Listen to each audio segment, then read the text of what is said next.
தமிழ் சொந்தங்களுக்கு உங்கள் அன்பு சகோதரன் அண்ணாமலை என்னுடைய வணக்கத்தை தெரிவித்துக் கொள்கின்றேன். உங்களிடம் ஒரு உண்மையை சொல்லி இதை ஆரம்பிக்க வேண்டும் என்று நினைக்கின்றேன். எனக்கு அரசியல் வருவதற்கு முன்பு பெரும்பாலும் தேசிய கட்சிகள் என்று சொன்னால் கொஞ்சம் நானும் தூரம் இருந்து பார்க்கக்கூடிய ஒரு சாதாரண விவசாயினுடைய மகன். காரணம் 1965 ஏற்பட்ட குளறுபடிகள். தமிழகத்தில் ஒரு மொழியை திணித்து அதைத்தான் படிக்க வேண்டும் என்று சொல்லி தமிழக மக்களை எல்லாம் கிளர்ச்சி அடைய செய்து மத்தியில் இருந்த காங்கிரஸ் ஆட்சி பெரும் பிரச்சனை ஏற்படுத்தியிருந்தார். அதனால் தேசிய கட்சின்னு சொன்னாவே கொஞ்சம் ஓரத்திலிருந்து பார்க்குற ஒரு சாதாரண மனிதனாக நான் இருந்து வந்தேன். 2019 மே 31 புதிய கல்விக் கொள்கை, நியூ எஜுகேஷன் பாலிசி, அந்த கமிட்டியினுடைய தலைவராக இருக்கக்கூடிய கஸ்தூர் ரங்கன் ஐயா, ஐஎஸ்ஆர்ஓவில் பெரிய மனிதராக இருந்தவர், அந்த ரிப்போர்ட்டை கொடுக்குறாங்க. அந்த ரிப்போர்ட் மோடி ஐயாவுக்கு கொடுக்கப்பட்ட பொழுது அதில் என்ன சொல்லியிருந்தாங்கன்னா, இந்தியாவில் எல்லாருமே 3 மொழிகளை கற்க வேண்டும். முதல் மொழி நம்முடைய தாய்மொழியாக இருக்கணும், தமிழகத்தை பொறுத்தவரை தமிழ் மொழியாக இருக்கணும். 2வது மொழி ஆங்கில மொழியாக இருக்கணும். 3வது மொழி கட்டாய ஹிந்தியாக இருக்க வேண்டும் என்று மே 31, 2019 கொடுக்கப்பட்ட ரிப்போர்ட். அது மோடி ஐயாவுக்கு வந்தோடனே கேபினெட்டில் மோடி ஐயா வச்சு இது ஏற்புடையது அல்ல, 1965 இதே தான் ஓடிட்டு இருக்கு, 68 புதிய கல்விக் கொள்கையாக இருக்கட்டும், 86 வந்த அடுத்த கல்விக் கொள்கையாக இருக்கட்டும், எல்லாத்திலும் இதே பிரச்சனை தான். ஆனால் நம்முடைய புதிய கல்விக் கொள்கை என்பது மாறுபட்டு இருக்க வேண்டும் என்பதற்காக பாரத பிரதமர் நரேந்திர மோடி அவர்கள் ஜூன் 3 2019 இந்த கமிட்டி கொடுத்த ரிப்போர்ட்டை மாற்றுறார். 3 மொழிகளை கற்க வேண்டும், உண்மைதான். காரணம், உலகம் மாறிவிட்டது, முன்னேறி கொண்டிருக்கிறது, எல்லாரும் நிறைய மொழி தெரிஞ்சுக்கிறாங்க. முதல் மொழி தாய்மொழி தமிழாக இருக்கட்டும், 2வது மொழி ஆங்கிலமாக இருக்கட்டும், 3வது மொழி கட்டாய ஹிந்தியாக இருக்கக்கூடாது. இந்திய மொழிகளில் உங்களுக்கு பிடிச்ச ஏதோ ஒரு மொழியை கற்றுக்குங்க. அதாவது ரிப்போர்ட் கொடுக்கப்பட்டது கட்டாய ஹிந்தி மொழி. காரணம் 68 அப்படித்தாங்க, அப்போ இருந்த கல்விக் கொள்கை அப்படித்தான், ராஜீவ்காந்தி ஐயா காலத்தில் வந்த 2வது கல்விக் கொள்கை அப்படித்தான். ஆனால் மோடி அவர்கள் அதை மாற்றி 3 மொழி கற்றுக்குங்க, தமிழ் மொழி கற்றுக்குங்க, ஆங்கில மொழி கற்றுக்குங்க, பிடிச்ச ஒரு இந்தி மொழியை கற்றுக்குங்க, மலையாளம் கற்றுக்குங்க, தெலுங்கு கற்றுக்குங்க, கன்னடம் கற்றுக்குங்க, எந்த மொழி பிடிக்குதோ, ஹிந்தி பிடிக்குதோ அதையும் கற்றுக்குங்க என்று சொல்லித்தான் இது வெளியே வந்துச்சு. என்னுள்ள அது தனிப்பட்ட முறையில் ஒரு பெரிய ஒரு மாற்றத்தை ஏற்படுத்தியது. ஒரு மத்திய அரசில் இருக்கக்கூடிய பிரதமர், தமிழ்நாட்டை சாராதவர், குஜராத்தை சார்ந்தவர், 5 ஆண்டு காலம் வெற்றிகரமாக ஆட்சியை நடத்திட்டு 6வது ஆண்டில் அடியெடுத்து வச்சிருக்கிறாங்க 2019. அந்த மனிதர் எந்த அளவுக்கு யோசிக்கிறாருன்னா, ஹிந்தி தெரியாத மாநிலங்கள் எப்படி யோசிப்பாங்கிறது ஒரு பிரதமர் யோசிச்சு கொண்டு வர்றார். என்னை பிஜேபியில் இழுத்து என்னை ஒரு தொண்டனாக நான் இணைத்து கொண்டதற்கு பல காரணங்கள் இருந்தாலும் கூட இது ஒரு முக்கிய காரணம் என்னுடைய தாய்மொழி தமிழ் மொழிக்கு மோடி ஐயா மரியாதை கொடுத்துருக்கிறாங்க என்பது மிக முக்கியமான ஒரு காரணம். என்னை போல லட்சக்கணக்கான தொண்டர்கள், இளைஞர்கள், சகோதரிகள் எல்லாம் பாரதிய ஜனதா கட்சி இணைந்து கொண்டிருக்கின்றார்கள். காரணம், ஒரு தேசிய கட்சியாக இருந்தாலும் மாநில நலனை முன்னிறுத்தி அரசியல் செய்ய முடியும், ஆட்சி செய்ய முடியும் என்பதை 11 ஆண்டு காலமாக தொடர்ந்து நம்முடைய பாரத பிரதமர் நரேந்திர மோடி அவர்கள் நமக்கு காண்பித்துக் கொண்டிருக்கின்றார். ஆனால் இன்னைக்கு தமிழ்நாட்டில் பாருங்க என்ன அநியாயம் பண்ணிட்டு இருக்காங்க. அதே பழைய பஞ்சாங்கத்தை அப்படியே தூக்கிட்டு வர்றாங்க. 1965 பஞ்சாங்க மாடல், அந்த பஞ்சாங்கத்தை அப்படியே ஓப்பன் பண்றாங்க. ஐயோ, ஹிந்தி மொழியை திணிக்கிறாங்க, நாங்கள் ஆர்ப்பாட்டம் பண்ண போறோம். எப்படி ஹிந்தி மொழியை திணிக்கிறாங்க? ஹிந்தி மொழியை யார் திணிக்கின்றார்கள்? 3 மொழி படிக்க வேண்டும். காரணம், உலகம் ஃபுல்லாக படிக்கிறாங்க. தமிழ்நாட்டினுடைய ஸ்டாட்டிஸ்டிக்ஸை பாருங்க ஐயா. அரசு பள்ளியில் படிக்கக்கூடிய மாணவர்கள் 52 லட்சம், தனியார் பள்ளியில் படிக்கக்கூடிய மாணவர்கள் 56 லட்சம். தமிழ்நாட்டில் அரசு பள்ளியை விட தனியார் பள்ளியிலே மாணவ செல்வங்கள் அதிகமாக படிக்கிறாங்க, 4 லட்சம் பேர் அதிகம். தனியார் பள்ளியில் படிக்கக்கூடிய மாணவர்களும் ஸ்டேட் போர்டு சிலபஸ் இருக்கு, சிபிஎஸ்இ இருக்கு, ஐசிஎஸ்இ இருக்கு, ஐபி சிலபஸ் இருக்கு. இதெல்லாம் எடுத்து பார்த்தீங்கன்னா 30 லட்சம் பேர் சிபிஎஸ்இ, ஐசிஎஸ்இ, ஐபி இதுக்குள்ள வந்துகிட்டு இருக்காங்க. அப்படி என்றால் குறைந்தபட்சம் 30 லட்சம் மாணவர்கள் தமிழ்நாட்டில் 3 மொழி படிக்கிறாங்க. 3 மொழி படிக்கிறாங்க. தமிழ் படிக்கிறாங்க, ஆங்கிலம் படிக்கிறாங்க, 3வது ஏதோ ஒரு மொழியை படிக்கிறாங்க. ஏன் இவ்வளவு பேசுறாரே நம்முடைய கல்வித்துறை அமைச்சர் அன்பில் மகேஷ் பொய்யாமொழி அவர்கள், அவருடைய மகனே தமிழ் மொழிக்கு பதிலாக பிரெஞ்சு மொழியை படிக்கிறாரு பிரைவேட் ஸ்கூல். நம்முடைய பள்ளி கல்வித்துறை அமைச்சருடைய அவலத்தை நான் சொல்றேன். எப்பொழுதுமே தனிப்பட்ட ஒரு மனிதனை வெளியே கொண்டு வருவது என்னுடைய நோக்கம் அல்ல. ஆனால் இந்த நேரத்தில் நான் பேச வேண்டிய கட்டாயம், அவர் பிரெஞ்சு மொழி படிப்பது தப்பில்லைன்னு நான் சொல்றேன். பிடிச்ச மொழியை படிங்க, 3வது மொழி படிங்க. ஆனால் உங்கள் குழந்தை பிரெஞ்சு மொழி படிக்கணும் பிரைவேட் ஸ்கூலில். இந்த 52 லட்சம் பேர் அரசு பள்ளியில் தட்டு தடுமாறி அதில் லட்சக்கணக்கான மாணவர்கள் வெறும் மரத்துக்கு கீழே வெயில்ல உடைஞ்சு போன ஒரு பிளாக் போர்டை வச்சுக்கிட்டு குறைவாக ஆசையில் இருக்கக்கூடிய அந்த நேரத்தில் அவங்க படிச்சுட்டு இருக்கிறாங்க. இதை எப்படி ஏற்றுக்க முடியும்? முதலமைச்சர் ஸ்டாலின் அவங்ககிட்ட இருந்து ஆரம்பிச்சு கடைசி திமுக கவுன்சிலர் வரைக்கும் நான் சொல்றேன். நான் யாரும் எடுக்கல. திமுகவுடைய கடைக்கோடியில் இருக்கக்கூடிய கவுன்சிலர் வரைக்கும் குழந்தைங்க 3 மொழி படிக்கிறாங்க. பிரைவேட் ஸ்கூலுக்கு போறாங்க, படிக்கணும். ஏன்னா அவங்க படிக்கணுமா, வெளிநாட்டுக்கு போகணுமா, நல்லா சம்பாதிக்கணுமா, மல்டிநேஷனல் கார்பரேஷன்ல வேலை பார்க்கணுமா, சிவில் சர்வீஸ்க்கு வரணுமா, அரசியல்வாதிகளாக வரணும். ஆனா அரசு பள்ளியிலே படிக்கக்கூடிய 52 லட்சம் மாணவர்கள் நாம் என்ன பண்ணணுங்க? இவங்களுக்கு போஸ்ட் ஓட்டணும். இதான் அவங்க நோக்கம். தமிழ்நாட்டில் மொழியை வைத்து கல்வியை வைத்து 2 classes ஆஃப் பீப்புள், 2 தரப்பட்ட மனிதர்களை உருவாக்கிட்டாங்க. ஒருவன் மேல மேல போயிட்டு இருப்பான், கல்வி தகுதி குறைவாக கொடுத்து இன்னொரு தரப்பட்ட மனிதன் அவங்களுக்கு நம்ம பணி செய்யணும். கடையில் கை கட்டி நிற்கணும், வேலை பார்க்கணும், கூலி வேலைக்கு போகணும், தோட்டத்தில் வேலை பார்க்கணும். அவங்க ஒரு கம்பெனி நடத்தினாங்கன்னா டயரை உருட்டணும், வீட்டை சுத்தம் பண்ணணும், தெருவை சுத்தம் பண்ணணும், துப்புரவு பணியாளர்களாக வேலை செய்யணும். இதெல்லாம் நாம செய்யணும். ஏன்னா அரசு பள்ளியில் படிச்சுட்டாங்க, அவங்களுக்கு 2 மொழி மட்டும்தான் தெரியும். அந்த 2 மொழியும் உருப்படியா தெரியுதா? அடுத்த கேள்வி. தமிழை வைத்து அரசியலிலே தஞ்சம் அடைந்து பிழைப்பு நடத்தி கொண்டிருக்கின்றார்கள் திராவிட முன்னேற்ற கழகம். தமிழ் மொழியை வச்சு பிளப்பு நடத்துறாங்க. அவங்க நிலைமையை பாருங்க. இந்த ஆண்டு 2024 ஏசர் என்கின்ற அமைப்பு ஒரு லேர்னிங் அவுட்கம்ஸ், ஒரு மாநிலத்தில் படிப்பினுடைய தகுதி, கல்வித்திறன் எந்த அளவுக்கு இருக்குன்னு சோதிக்கக்கூடியது. மினிஸ்ட்ரி ஆஃப் எஜுகேஷன் அவங்க நடத்தக்கூடிய ஒரு ஆய்வு. நிறைய என்ஜிஓக்கள் சேர்ந்து அந்தந்த மாநிலத்தில் நடத்துகிறாங்க. தமிழ்நாட்டில் ஏசர். இதை தாண்டி எந்த ஒரு ஆய்வறிக்கும் இல்லைங்க சார், இல்லைங்க பெரியவர்களே, தாய்மார்களே. இந்த ஏசர் 2024 பாருங்க. 2ஆம் வகுப்பில் இருக்கக்கூடிய ஒரு தமிழ் பேரா கொடுக்குறாங்க. இதை படிக்கணும். எத்தனை மாணவர்கள் 2ஆம் வகுப்பில் படிக்கிறீங்க, எத்தனை மாணவர்கள் இதை 5ஆம் வகுப்பில் படிக்கிறீங்க, எத்தனை மாணவர்கள் 8ஆம் வகுப்பில் படிக்கிறீங்க. அவங்க கொடுத்த அந்த தமிழ் பேராகிராஃப் பாருங்க. ஒரு ஊரில் ஒரு ஏழை விவசாயி இருந்தார். அவரிடம் ஒரு பானை இருந்தது. அதில் அவர் தினமும் வீட்டிற்கு தண்ணீர் கொண்டு வருவார். ஒரு நாள் பானையில் ஒரு ஓட்டை விழுந்து விட்டது. என்ன செய்வதென்று யோசித்தார். அவர் தண்ணீர் கொண்டு வரும் பாதையில் பூ விதைகளை விதைத்தார்.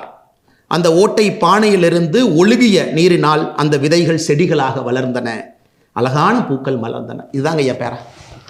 இதை 2ஆம் கிளாஸில் இருக்கக்கூடிய text book, school text book, அதெடுத்து எல்லாத்தையும் படிக்க சொல்கிறாங்க. 3ஆம் வகுப்பில் எத்தனை பேர் அதை படிக்கிறாங்க? 3ஆம் வகுப்பில் படிக்கக்கூடிய நம்முடைய மாணவ செல்வங்கள் இந்த தமிழில் எத்தனை பேர் படிக்கிறாங்க? அந்த ஆய்வறிக்கையின்படி தமிழகத்தில் 87% குழந்தைகள் 3ஆம் வகுப்பில் இதை படிக்க தெரியல. 87% கிளாஸ் 3 படிக்க தெரியல.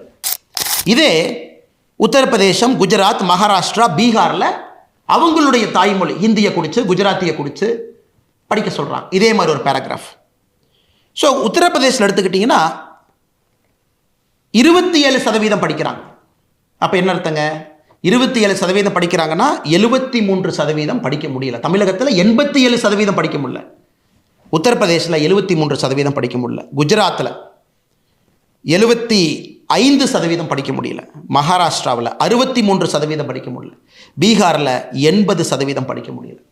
3ஆம் கிளாஸில் இருக்கக்கூடிய பையங்க அவங்க தாய்மொழியில் ஒரு பேரா படிக்கணும். தமிழகத்தில் 87% குழந்தைகள் 3ஆம் வகுப்பில் 2ஆம் வகுப்பினுடைய பாடப்புத்தகத்தில் இருக்கக்கூடிய நாம் படித்த இந்த தமிழ் பேராவை படிக்க முடியலைங்க ஐயா. சரி, இதே பேராவை 5ஆம் வகுப்பு குடிச்சு படிக்க சொல்கிறாங்க. 5ஆம் வகுப்பு அரசு பள்ளியில் இருக்கக்கூடிய மாணவனை படிக்க சொல்கிறாங்க. தமிழகத்தில் 5ஆம் வகுப்பு படிக்கக்கூடிய அரசு பள்ளி மாணவன் 63% பேர் அது படிக்க முடியும். 5ஆம் வகுப்பு மாணவன். இதை 8ஆம் வகுப்பு மாணவனை கொடுத்து படிக்க சொல்கிறாங்க. 8ஆம் வகுப்பு படிக்கக்கூடிய நம்முடைய மாணவ செல்வங்கள் 38% 2ஆம் வகுப்பில் எழுதியிருக்கக்கூடியதை படிக்க முடியலைங்கய்யா. இதான் நீங்கள் தமிழை வளர்த்துற லட்சணமா? இருமொழி கொள்கை தோல்வி அடைந்து விட்டது நீங்கள் ஒத்துக்க மாட்டீங்களா? இருமொழி கொள்கையில் ஜெயிச்சவை யாரு? திமுக காரன். ஜெயிச்சவை யாரு? திமுக காரன் கட்சியில் இருக்கக்கூடிய கவுன்சிலர்லேருந்து முதலமைச்சர் வரைக்கும் நீங்கள் ஜெயிச்சிட்டீங்க ஐயா. நீங்கள் நல்லா ஜெயிச்சிட்டீங்க. உங்கள் குழந்தைங்க எல்லாம் தனியார் பள்ளி 56 லட்சம் பேர்த்தில் எங்கேயோ ஒருத்தராக இருக்கிறாங்க. பிரெஞ்சு, ஜெர்மன், டச் எல்லாம் படிக்கிறாங்க ஐயா. சென்னையில் டச் எல்லாம் இருக்கு. டச்சு மொழியில் படிக்கிறாங்க. அரசு பள்ளியில் இருக்கிறவங்க மேலே வரக்கூடாது. They are a class of people who have to work for this particular class. Karl Marx எப்பவோ சொன்னது தமிழகத்தில் மாற்றி எப்படி இருக்கு பாரு. ஒரு தலைப்பட்ட சமுதாயம் மேல் நோக்கி செல்லும், கல்வித்திறன் குறைவாக கொடுக்கப்பட்டு வளர்க்கப்பட்ட சமுதாயம் அவர்களுக்கு ஊழியம் செய்வதற்காக கீழ் நோக்கி செல்லும் அப்படிங்கிறத தமிழ்நாட்டை தவிர எங்கேயுமே உதாரணம் இல்லை. முதலமைச்சர் வெட்கப்பட வேண்டும். ஒரு பொய்யை சொல்லி பிழைப்பு நடத்தக்கூடிய முதலமைச்சர் வெட்கப்படும். ஹிந்தியை கொண்டு வருகின்றோம் என்று யார் சொன்னாங்க? பிரதமர் மோடி அவர்கள் ஹிந்தியை கொண்டு வர மாட்டோம் என்று சொன்ன பிரதமர் அவர்கள். நீங்க காங்கிரஸோட கூட்டணி 2004 14, அப்ப இந்தியாவுடைய கல்விக் கொள்கை எப்படிங்க இருந்துச்சு? இந்தி 3வது கட்டாய மொழியா இருந்துச்சு. 2019 ஜூன் 3ஆம் தேதியிலிருந்து பிரதமர் அவர்கள் வரைவறிக்கையை மாற்றிய பிறகு கம்பல்சரி ஹிந்தி கிடையாது, 3 மொழி படிங்க, பிடிச்சத 3வது மொழி. எனக்கு இதை வச்சு அரசியல் கட்சி எப்படியெல்லாம் வியாபாரம் பண்றாங்க பாருங்க. என் கையில் ஒன்று இருக்கு பாருங்க ஐயா. பேரறிஞர் அண்ணாதுரை ஐயா அவர்கள் 1967 ஏப்ரல் மாதத்தில் கணையாளி அப்படிங்கிற நம்முடைய தமிழ் பத்திரிகைக்கு பேட்டி கொடுக்குறாங்க. தமிழகத்திலே நாங்கள் மும்மொழி கொள்கையை ஏற்றுக்கொள்கின்றோம். எப்பொழுதென்றால் இந்தியாவில் இருக்கக்கூடிய மற்ற மாநிலங்களும் மும்மொழி கொள்கையை ஏற்றுக்கொள்ளும் பொழுது நாங்களும் ஏற்றுக்கொள்கின்றோம். இது யார் சொல்கிறாங்க? பேரறிஞர் அண்ணாதுரை ஐயா சொல்கிறாங்க. இன்னைக்கு இந்தியாவில் பக்கத்து மாநிலம் கேரளாவுக்கு போங்க ஐயா, 6வதுலேருந்து 12வது வரைக்கும் ICT syllabus, computer syllabus, Tamil text book இருக்கு, மலையாளம் இருக்கு, இங்கிலீஷ் இருக்கு, தமிழ் இருக்கு, பக்கத்தில் முன்னேறிட்டு இருக்காங்க. ஏன் கோபத்தோடு பேசுகின்றேன், ஏன் ஆற்றாமையோடு பேசுகின்றேன்னா இந்த மாணவ செல்வங்களுடைய வாழ்க்கையை கூட போட்டுட்டு இருக்கிறீங்க. அவங்கள மேலே வருவதற்கு வாய்ப்பே இல்லாம மேல ஒரு ஏணி கொடுத்தா தாங்க ஏறுவாங்க, கயிறு போட்டா தாங்க பிடிச்சி ஏறுவாங்க. அரசு பள்ளியில் தள்ளி விட்டுட்டு ஏணியும் கொடுக்க வேண்டாம், கயிறும் கொடுக்க வேண்டாம், இவங்க யாருக்கோ கூலிகளாக கொத்தடிமையிலாக வேலை செய்ய வேண்டும் என்று நினைத்தால் அதை இந்த அண்ணாமலை எதிர்ப்பான், தமிழக பாரதிய ஜனதா கட்சி எதிர்க்கும், எல்லோரும் எதிர்ப்போம். அதில் எந்த மாற்று கருத்து வேண்டாங்க. அண்ணன் சீமான் அவர் வரி கொடுக்க வேண்டாமா? வரி அவர் சொல்றார். 2016 அண்ணன் சீமான் அவருடைய தேர்தல் அறிக்கையை பாருங்க. கல்விக் கொள்கையை பற்றி சீமான் பேசுறாங்க. மொழிக் கொள்கை எப்படி இருக்கணுமா? சீமான் அவர்கள் சொல்றாரு, பயிற்று மொழியாக தமிழ் இருக்கணுமா, கட்டாய பாடமொழியாக ஆங்கிலம் இருக்கணுமா, விருப்ப மொழியாக ஹிந்தி உட்பட உலகத்தில் உள்ள எல்லா மொழிகள் இருக்கணுமா. புதிய கல்விக் கொள்கைக்கும் அண்ணன் சீமான் அவர்கள் கொடுத்திருக்கக்கூடிய தேர்தல் அறிக்கைக்கும் என்னங்கய்யா வித்தியாசம்? என்ன வித்தியாசம்? இதை பாருங்க, என்ன வித்தியாசம்? புதிய கல்விக் கொள்கை அதே சொல்றோம், பயிற்று மொழி 5ஆம் கிளாஸ் வரைக்கும் தமிழ் மொழியில மட்டும்தான் படிக்கணும். இது நீங்களே செய்யலீங்களே. அண்ணாதுரை ஐயா செஞ்சாங்களா? செய்யல. கருணாநிதி ஐயா செஞ்சாங்களா? செய்யல. ஸ்டாலின் ஐயா நீங்க செஞ்சீங்களா? செய்யல. மோடி ஐயா செஞ்சிருக்காரு. புதிய கல்விக் கொள்கையில் யாராக இருந்தாலும், என் மகன் உங்கள் மகன் யாராக இருந்தாலும் எல்லோரும் 5ஆம் கிளாஸ் வரைக்கும் தமிழ் மொழியில தான் படிக்கணும். பிசிக்ஸ் தமிழ் மொழியில படிங்க, கெமிஸ்ட்ரி தமிழ் மொழியில படிங்க, எல்லாம் தமிழ் மொழி தான். 5ஆம் வகுப்பிலிருந்து 8ஆம் வகுப்பு வரை தமிழ் மொழியிலே படிப்பதற்கு முயற்சி செய்யப்படும். புஷ் கொடுக்குறாங்க, இங்கேயும் படிக்க வைங்க. அதுக்கப்புறம் அது ஆங்கிலமாக மாறலாம். ஆனால் 5th வரைக்கும் ஃபவுண்டேஷனல் லிட்ரஸி, அடிப்படை கல்வித்திறன் என்பது தமிழ் மொழியில தான் இருக்கும். இதை நீங்களே செய்யலையே, எதுக்கு புதிய கல்விக் கொள்கை எதிர்க்கிறீங்க? எதுக்கு இந்த டிராமா போடுறீங்க? அண்ணன் சீமான் அவர்கள் உங்க தேர்தல் வாக்குறுதியில் சொன்னதான் நாங்கள் சொல்லியிருக்கோம். பயிற்று மொழி தமிழ் 5ஆம் வகுப்பு வரை, கட்டாய பாடமொழி ஆங்கிலம் 5ஆம் வகுப்புக்கு மேலே வேணுமா வச்சுக்கங்க. நீங்க சொன்னதை தாண்டி நாங்கள் போறோம். நீங்களும் தமிழ் தேசியம் பேசுறீங்களே, தமிழ் தேசியம் சொன்னதை தாண்டி தேசியம் நாங்கள் பேசுகின்றோம் என்று. அதுக்கப்புறம் என்ன? விருப்ப மொழி, அதான் சொல்றோம் விருப்ப மொழி. 3வது மொழிங்கிறது விருப்ப மொழி. ஒரு சப்ஜெக்ட் எடுத்துக்கங்க, ஒரே சப்ஜெக்ட். மலையாளமா, மலையாளம் லாங்குவேஜ் 1 சப்ஜெக்ட். தெலுங்கா, தெலுங்கு லாங்குவேஜ் 1 சப்ஜெக்ட். ஹிந்தியா, ஹிந்தி லாங்குவேஜ் 1 சப்ஜெக்ட். அது விருப்ப மொழி. அதில் படிக்க மாட்டீங்க. 3வது மொழி என்பது ஒரு சப்ஜெக்ட் இருக்கும். எப்படி அன்பில் மகேஷ் பொய்யாமலை அவருடைய மகன் பிரெஞ்சு எடுத்து படிக்கிறாரோ, தமிழ்நாடு பள்ளி கல்வித்துறை அமைச்சர் பிரெஞ்சு எடுத்து படிக்கிறாரோ, அது மாதிரிங்க ஐயா. எத்தனை நாளைக்கு பொய்யை சொல்லி பிளப்பு நடத்தி மக்களை தீக்குளிக்க வச்சு அவங்கள சாவடிச்சு போஸ்டர் ஓட்டுறக்கும், கோந்து எடுத்துகிட்டு போகிறக்கும், தோட்டத்தில் வேலை செய்கிறக்கும், நீங்கள் போடுற பிச்சை காசை வாங்குறக்கும், க்யூவில் நிற்க வைக்கிறக்கும் எத்தனை நாளைக்கு அந்த பொழப்பு நடத்துவீங்க? அதனால் நாங்கள் சவால் விடுறோம். எல்லாரும் ஒரு பக்கம் நில்லுங்க. பாரதிய ஜனதா கட்சி நாங்கள் ஒரு பக்கம் நிற்கின்றோம். எல்லாம் நில்லுங்கய்யா, எல்லாம் நில்லுங்க. ஆண்ட கட்சிகள், ஆண்டு கொண்டிருக்கக்கூடிய கட்சிகள், ஆள நினைக்கக்கூடிய கட்சிகள், புது கட்சிகள் எல்லாம் நில்லுங்க. பாரதிய ஜனதா கட்சி தனித்து நாங்கள் ஒரு பக்கம் நிற்கிறோம், தமிழக மக்கள் பக்கம் நிற்கிறோம். எங்களுக்கு 3 மொழி வேண்டும், 4 மொழியும் வேண்டும், 5 மொழியும் வேண்டும். ஆனால் அரசு பள்ளியிலே படிக்கக்கூடிய 52 லட்சம் மாணவர்களுக்கு மட்டும் ஏன் 2 மொழி? 56 லட்சம் தனியார் பள்ளிக்கூட குழந்தைகளுக்கு, அதில் 30 லட்சம் பேர் சிபிஎஸ்சி, ஐசிஎஸ்சி, ஐபி, இவங்களுக்கெல்லாம் ஆல்ரெடி 3 மொழி படிக்கிறாங்க. என்னங்க ஐயா நியாயம்? எத்தனை பள்ளிக்கூடம் நடத்துறீங்க? அது பேசி பேசி பேசி பேசி காதில் புண்ணாயிருச்சு எல்லாத்துக்கும். திமுக காரங்க நடத்தக்கூடிய பள்ளிக்கூடம், நீங்கள் நடத்துகிற சிபிஎஸ்சி பள்ளிக்கூடம், அதில் நீங்கள் சொல்லிக் கொடுக்குற மூணு, அதுக்குள்ளே எனக்கு போவே விரும்பலை. எல்லாருக்கும் தெரியும் திமுக காரன் நடத்தக்கூடிய பிரைவேட் ஸ்கூலில் 3 மொழி, அதுவும் தமிழில் பேசினா ஃபைன் போடக்கூடிய ஸ்கூல் திமுக காரன் நடத்துறீங்க. இங்கிலீஷில் தான் பேசணும். அப்போ தான் அவங்கள பெரிய ஆட்களாக வருவாங்க. அதனால் முதலமைச்சர் மு.க. ஸ்டாலின் ஐயா அவர்களே, எதிர்க்கட்சி தலைவர் அண்ணன் எடப்பாடி பழனிசாமி அவர்களே, அண்ணன் சீமான் அவர்களே, அண்ணன் விஜய் அவர்களே, எல்லா தமிழகத்தினுடைய கட்சி தலைவர்களே நன்றாக புரிந்து கொள்ளுங்கள். உங்கள் குழந்தைங்க எங்கே படிக்கிறாங்கன்னு நெஞ்ச தொட்டு சொல்லுங்கள். உங்கள் குழந்தைங்க எங்கே படிக்கிறாங்கன்னு வெள்ளை அறிக்கை கொடுங்க. நாங்கள் பாரதிய ஜனதா கட்சியில் எங்கள் குழந்தைகள் எங்கே படிக்கிறாங்கன்னு வெள்ளை அறிக்கை நான் கொடுக்குறேன். என் குழந்தை 2 மொழி கொள்ளியா, 3 மொழி கொள்ளியா, அரசு பள்ளியா, தனியார் பள்ளியா, ஏன் நான் சொல்கிறேங்க ஐயா, நீங்கள் சொல்லுங்கள். நீங்கள் சொல்லுங்கள். ஸ்டாலின் ஐயா உங்கள் பேரை எங்கே படிக்கிறான்னு சொல்லுங்கள். நான் எல்லாத்துக்கும் நான் பையன் சொன்னேன், உங்களுக்கு பேரன்னு சொல்கிறேன். ஏன்னா நீங்கள் தான் அப்பா அப்பான்னு சொல்கிறீங்களே. தமிழ்நாட்டில் இல்லை, நீ அப்பா அப்பான்னு கூப்பிட்டு எனக்கு ஒரே சந்தோஷமாக இருக்குது. சில பேர் தாத்தான்னு கூப்பிட்றாங்க இல்லைங்க, ஏன் வயசு குறைக்கிறதுக்காக அப்பான்னு பேசிட்டீங்களா? தாத்தான்னு நல்லா தானே இருக்குது. வயசானவங்களை ஜெனரலாக தமிழ்நாட்டில் தாத்தான்னு தானே கூப்பிடுவாங்க. அதனால் உங்களுடைய பேர குழந்தை எங்கே படிக்கிறாங்கன்னு சொல்லுங்கள். எந்த பள்ளிக்கூடத்தில் படித்தார், அவர் எத்தனை மொழி படித்தார், எங்கே படித்தார். ஃபுட்பால் விளையாடுறக்கு ஒரு யூரோப்பியன் நேஷன் போகிறாரு, தமிழ் மொழியை வச்சு சமாளிக்க முடியுமா? போதுமா? நம்ம ஊரில் நம்முடைய மொழியை கொடிப்பிடித்து நிற்போம், உயிரை கொடுத்து நிற்போம், உறுதியாக நிற்போம். தமிழ் மொழிக்கு அழிவு கிடையாது, எப்பொழுதும் அழிவு வராது. இந்தியாவில் எல்லாருமே 3 மொழி கொள்கைக்கு போயிட்டாங்க. ஏன்? பிரதான் அவர்கள் சொன்னதை, மத்திய அமைச்சர் சொன்னதை மாற்றி மாற்றி பேசுகிறேன். நீங்களே 2024 PM ஸ்ரீ பள்ளிக்கூடத்தை ஏற்றுக்கிறேன்னு நீங்கள் தான் சொன்னீங்க. சீஃப் செக்ரட்டரி கடிதம் போட்டார் இல்லைன்னு சொல்லுங்கள். சீஃப் செக்ரட்டரி முதலமைச்சர் ஸ்டாலின் ஐயா அனுமதி இல்லாமல் சீஃப் செக்ரட்டரி கையங்காலம் வந்துருச்சு, கடிதம் போட்டாரா? PM ஸ்ரீ பள்ளிக்கூடத்தை ஏற்றுக்கொள்ள வேண்டும் என்று சொன்னார். நல்லா புரிஞ்சுக்க. PM ஸ்ரீ பள்ளிக்கூடம் தமிழ்நாட்டுக்கு வேணும். ஏன்னா அவங்ககிட்ட அடிப்படை கட்டமைப்பு இல்லை, குழந்தைங்கள்லாம் மரத்து கீழே படிக்கிறாங்க. மாற்றி மாற்றி பேசாது. தமிழ்நாட்டுக்கு கல்வியில் என்ன பணம் மத்திய அரசு கொடுக்கணுமோ அது கொடுப்பாங்க. பிரதான் அவர்கள் சொன்னதை திருத்தி பேசாதீங்க, மாற்றி பேசாதீங்க. நீங்கள் கொடுத்த கமிட்மெண்ட்டை திரும்ப கேட்குறாரு. நீங்கள் தான் எழுத்துப்பூர்வமாக கொடுத்தீங்க. PM ஸ்ரீ பள்ளிக்கூடம் ஏன் வேண்டாம்னு சொல்கிறீங்க? ஆமாம், அது புதிய கல்விக் கொள்கையினுடைய அங்கம்தான் PM ஸ்ரீ பள்ளி. எந்த மாற்று கருத்தும் இல்லையே. ஜவஹர் நவோதயா பள்ளியில் படித்த IIT, IIM, சிவில் சர்வீஸ் பிரித்து மேய்ஞ்சிட்டு இருக்காங்க சார். ஏகலவ்யா மோடியை நடத்தக்கூடிய ட்ரைபல் பள்ளியில் படித்த IIT, IIM பிரித்து மேய்ஞ்சிட்டு இருக்கான் சார். நீட்டெல்லாம் சாதாரணமாக லெஃப்ட் ஹேண்டில் டீல் பண்ணிட்டு போயிட்டு இருக்கான் சார். மாணவ செல்வங்களுக்கு பயத்தை விதைத்து விதைத்து எந்த மாதிரி ஒரு தலைமுறையை உருவாக்கி வச்சிருக்காங்க. அதனால் உங்கள் சவால் நாங்கள் ஏற்றுக்கிட்டோம். நல்ல ஆர்ப்பாட்டம் பண்ணுங்க, போராட்டம் பண்ணுங்க. பாரதிய ஜனதா கட்சியும் களத்தில் இருப்போம். நாங்களும் மக்கள்கிட்ட பேசுவோம். மக்கள் யார் பக்கம்னு பார்ப்போம். மேபி உங்களுக்கு கட்சி கூட்டத்தை நீங்கள் கூட்டு வரலாம், ஆனால் எங்கள் பக்கம் மக்கள் இருக்கிறாங்க. மக்களுக்கு தெரியும், ஒரு மனிதனுக்கும் தெரியும், அவருடைய குழந்தை மேலே போனதாங்க அப்பா அம்மா நினைப்பாங்க. ஏதாச்சும் ஒரு அப்பா அம்மா குழந்தைய போஸ்ட் ஓட்டுறக்கும் கோந்து எடுத்துகிட்டு போய் திமுக அறிவாலய வாசல் அடிமையாக இருக்கிற ஏதாச்சும் ஒரு தன்மானம் இருக்கக்கூடிய தமிழன் நினைப்பானா? ஆனால் சவாலை நாங்கள் ஏற்றுக்கொண்டு விட்டோம். களத்தில் சந்திப்போம். நான் 3 மொழி கொள்கையை ஆதரித்து களத்தில் நிற்கப் போகின்றேன். பாரதிய ஜனதா கட்சி நிற்கும். எங்கள் தலைவர்கள் தொண்டர்கள் எல்லாம் நிற்பாங்க. பட்டி தொட்டி எல்லாம் எடுத்துகிட்டு போகிறோம்.